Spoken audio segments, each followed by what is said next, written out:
தவசிக்கீரை முன்ன வெறும் குச்சாட்டம் விட்டுருந்தது எப்படி துளுத்து வந்துருச்சு பாருங்கள். இப்போ திருப்பி நம்ம இன்றைக்கி பறிச்சிட போகிறோம். இது திருப்பி மழைக்கு துளுத்துரும்.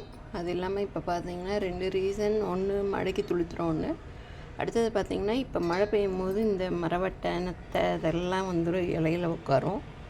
அதுக்கு முன்னாடியே நம்ம எடுத்துகிட்டு வெறும் குச்சா வச்சா நல்லாயிருக்கும். அதனால் இப்போ நான் எல்லா கீரையும் கிள்ளிடலாம்.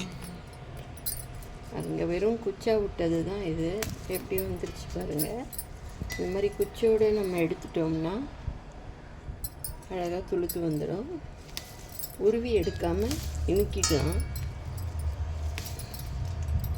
இந்த மாதிரி குச்சி மட்டும் விட்டால் போதும்.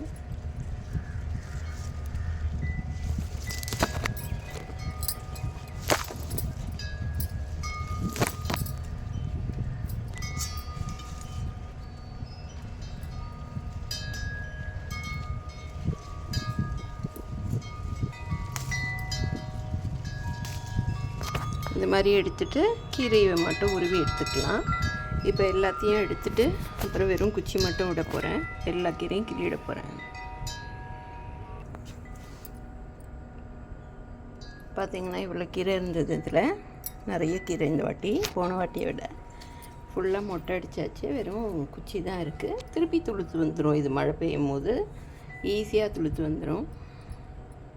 வெறும் 4 குச்சி தான் இருக்குது பாருங்கள். கீரையை உருவிட்டே இருக்கும்போது நல்லா வரும் கீரை.